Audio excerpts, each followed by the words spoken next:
Howdy, ladies and gentlemen. This is Paul, the Redneck Thinker.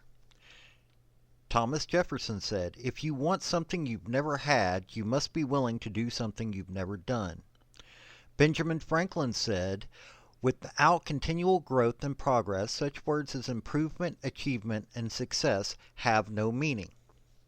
Basically, get off your duff, get to working, you've got dreams, you've got goals, you've got to do what it takes to get them. Like, subscribe, comment, show what your opinion is. Let me know if you like what you've seen. And I thank you for your support. We're going to explore both the economic situation that is going on now, along with the historic time period just before the Revolutionary War on what it took to succeed economically, and also to explore how those two dynamics are working. There's some similarities, there's some not so similar issues that are happening. Economic freedom is essential for people. Some people use it to take time off to enjoy life. Some people use economic freedom to make things better for their family. Economic freedom is one of the cornerstones of the founding of this nation, and it should still be a cornerstone of how we deal with things today. The problem is that economic freedom is going away drastically. Both political spectrums have their different ideas. Some of it is correct, some of it is wrong. It's just how you look at the situation and understand it. And being blind to one economic or even political philosophy is going to hurt your perspective on the entire situation. But we're going to focus just on how our founding fathers, specifically George Washington, dealt with the situation, and how that could be a blueprint to how we could start having people do those things today. So we're going to explore this a little bit. During the time before the Revolutionary War, the British government controlled many aspects of how the Americas were interacting economically, well, in every way. But economically, they were limiting the opportunities that Americans had. They could only trade with Great Britain. Unlike today, there was a limited amount of currency that was available. Now, in Virginia, that was solved by tobacco. No joke, tobacco was considered currency in the colony of Virginia. In Massachusetts, it was completely different. The limitation of currency hurt people, and when the colonists tried to solve that problem, because the first and most popular way to solve the currency issue was going against the business plans of the then royal governor. The royal governor got hold of Parliament and they banned that method, which caused untold economic distress. This is what lit a fire under Samuel Adams. But all throughout the colonies, currency was an issue. The currency was mostly in Great Britain and in the British Isles. Very little of it was here. And you take a look at George Washington. George Washington was second marriage son, and he was the son that had the least economic advantage over all of his older brothers. So, he wasn't able to get educated because of this economic disadvantage. So he got lucky, found a family that helped mentor him after his father passed away. It was the Fairfax family. They were high up in the chain of aristocracy in Virginia. And he was sent to... The Fairfaxes got some land, and he was sent to survey some land. And he got his hands on some of that land. At the same time, after the French and Indian War, because that was before the French and Indian War, after that, he started figuring out that all the land that he was using for tobacco was actually putting him at an economic disadvantage. It was putting all the Virginians at an economic disadvantage. They could only sell that because of the law in Great Britain. And because of the system that was set up there, he was at a disadvantage, so was all the other tobacco farmers, because the middleman, the people that were selling the tobacco, were taking such a huge cut, and the people buying it weren't paying enough, that it was keeping them in perpetual debt. This is why Washington started doing other things. He started making whiskey, which was legal to make in the United States, well, in the colonies. He started making hemp rope. He started businesses that he could use on his plantation that weren't tobacco. And he started getting ahead.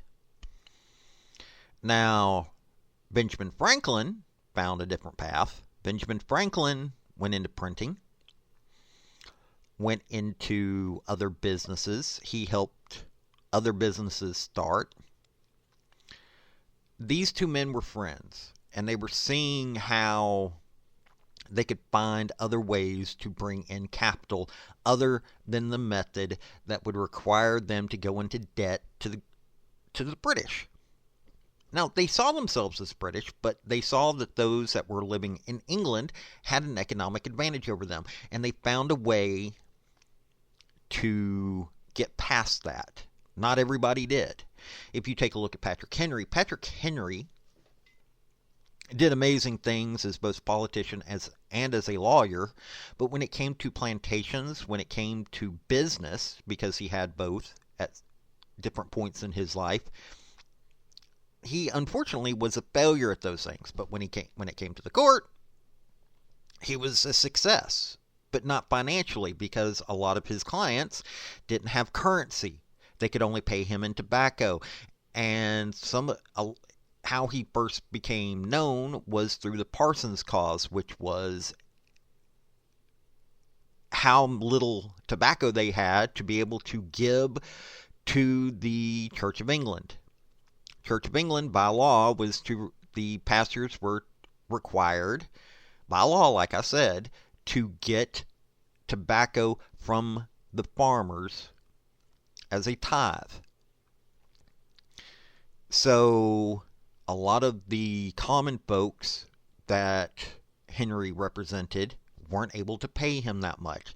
And since he had already proven he wasn't that good at business, he tried his hand at plantation. Barely successful there. Samuel Adams, his father was a great success. His father had his major business that Samuel Adams Sr. had was providing hops for making beer for families to make. Back then you didn't have major breweries. People made their beer at home, and Samuel Adams' father provided the hops. Well, Samuel Adams was not very good with that. He wasn't very good in business. And because of his age and the time that he went to Harvard, becoming a lawyer was not an option. Lawyers were seen during his youth as a bad thing, so his mother said he shouldn't become a lawyer. Eventually, Samuel Adams became a politician, and he had some minor success that way. His later years of comfortability actually came from his son, who was a successful businessman, dying and providing money for his family. And the early years, they were living off the inheritance of Samuel Adams Sr., which was always a problem because of lawsuits dealing with the bank that they had tried to set up that the royal governor had squashed. This was the economic times. Little currency, the economic situation was being hurt by laws from the British government. Land, tobacco, those were the things that were being used for currency in other places, but tobacco wasn't really a major cash crop in the northern colonies. So this was hurting everybody. Now let's consider what's going on now. The economic situation of today is strained at best. We've got farmers who are having to get rid of their land. They've been having to get rid of their land for decades because they can't afford to pay their bills because corporations are underpricing what they're giving these farmers. So, this land is getting bought up by corporations and foreign governments. We have stock market that is only helping a certain group of people, and the investors are demanding the profits, even though those profits could be used for way more things, such as innovation and whatnot. The workers get paid a certain amount of money, but the higher ups are getting paid way too much money. These aren't founders. I'm not talking about founders of companies. You take a look at Elon Musk. Elon Musk looked at it in a different way. So did Michael Jordan, for that matter. Michael Jordan told Charles Barkley, hey, do you really need that amount of money? Have them give it to you in stock. And because of that, both of them have secure financial futures. Elon Musk doesn't so much want the profits coming from the company as he wants stock. And look what Elon Musk has created. Like, dislike, whatever of Tesla, Tesla became a powerhouse. Twitter, now X. Yes, it's got a downtime right now, but it's still an extremely popular social media page. PayPal, Elon Musk again. SpaceX, look what it's doing. We have those people succeeding. Now, you've got some folks who just want to be able to do their job. A lot of rednecks are this way. Do their job, get off work, so after they've got the money to pay their bills, have a little bit of luxury, to be able to go and just go do what they enjoy, whether it be fishing, some hobby, watching their favorite sports team, whatever. They just want to enjoy life. They're not wanting to spend their lives at work. But because of the continuously rising cost of living, they're unable to do that. Well, everybody keeps blaming the corporations. And corporations have some blame here. Don't get me wrong. I'm well understanding. They're not a capitalistic... The corporations are not running on a capitalistic mantra anymore. Greed, being good, is not capitalistic. If you don't believe me, go pick up Wealth of Nations. Go study what Adam Smith wrote about. What we have now, where we have corporations being able to buy politicians to change laws that favor the corporations over small business and those trying to create business, is not a good thing. You also have a government that is continuously wanting to build pie-in-the-sky dreams. these mega projects. They're constantly interfering in people's lives. And to do all of this, they're taking all this tax money. Of course, parts of the government want, and the Democrats want, more of a minimum wage because that means they can tax you more so that they have more money to pay for their pie in the sky dreams, even though they're not getting it all from tax dollars. They're getting it by borrowing money. And this is raising the cost of living. We are printing money to the point, as was seen in Europe before World War II, in Germany before World War II, you could take a barrel load of cash, and I do mean quite literally a barrel load of cash, and it would take all that cash just to buy the bare necessities. Bread and what little food you could get. This is the situation. We are pricing farmers out of the market. We are destroying our agriculture because land has gotten too expensive.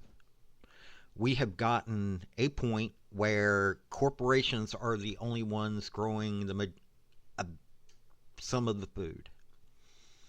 And they're pricing, and they're working their hardest to price farmers out of it. Does that mean that there's no food? No, there's food. It's just far more expensive, unless you're on welfare and on food stamps.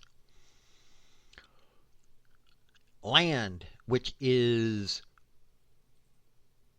even just an acre. Somebody can have an acre, build a house, enjoy their land. That's gotten outrageous in so many areas. And on top of that, so many regulations. There are states that are trying to regulate you collecting rainwater. There are states that are wanting you to not have your own energy freedom. Not all places. Let's make that clear. It's not all places. But there are still places that are doing that in this country. They're telling you what to do on your property.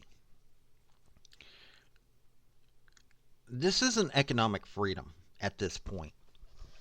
If you have to work hard just to be able to afford the bare necessities, if you have to work to the amount that you have to work today, then that isn't economic freedom. I am not saying that somebody is a wage slave. That whole concept, the concept of wage slave, is something entirely different. I was talking to somebody who worked as a union employee. They went on strike, got all this money, but it was counterbalanced by the fact that the unions wanted more money out of the union employees. This is the situation in which we see today. This is what is going on. Workers' rights are being trampled on by major corporations. Workers' rights are being trampled on by unions. But unions, they're poor workers. No, they're not. Take a look at what the unions are putting money towards. Take a look at what the union dues are going towards. They're buying politicians. The corporations are buying politicians. A regular small business owner is being hurt by this. Small business is true capitalism. And I'm not saying that it's a bleak time right now. We can fix this. We really can. But people have to start realizing what they need to do to fix it. Some people, I'm going to use an example, modern day example. There's a gentleman on YouTube by the name of Tango Tech. He's a hermit on Hermitcraft. This is a Minecraft thing. And I don't care if you watch Minecraft videos or not. Tango actually has his degree in computer programming. He worked at a company being a programmer on games. He was paid pretty good to be a programmer. Has his college degree in it, like I said. He found out that he can live the way that he wants to live by playing Minecraft online, making videos of him playing Minecraft. Not everybody can do that, but he's one of the people that succeeded at it. Look at, like I was talking about with George Washington and what he did. He found what would make him money. We need to find those things that we enjoy to give ourselves economic freedom. We need to no longer have a government that helps companies that are supposedly too big to fail. We need politicians that are not only listening to corporations and unions. We need politicians that are listening to us. Because by them not listening to us, our economic freedom is being harmed. Us being able to just buy a plot of land, because most people don't want 100 acres in the middle of nowhere. Most people just want a plot of land to have a home, maybe grow a few vegetables, do whatever they want. But it's difficult to do these things because we're getting priced out of it. This is the same in England, this is the same in France, this is the same everywhere. And it's not because we have too many people. We have too many developers, too many corporations that are buying up land, too many foreign governments that are buying up land around the world. And so, we have people who, no matter what they try, are having to fight not just the market, they're having to fight the government to get ahead. That part is the same as what went on back before the Revolutionary War. And we are now back to a point where we're having to fight the government and corporations, which are backed by the government, to be able to get ahead in life to the point that we are comfortable. Most people don't want to be rich. Most people just want to be comfortable, want to be able to live life. That is what we're seeing today. Yes, I seem to be painting a bleak picture.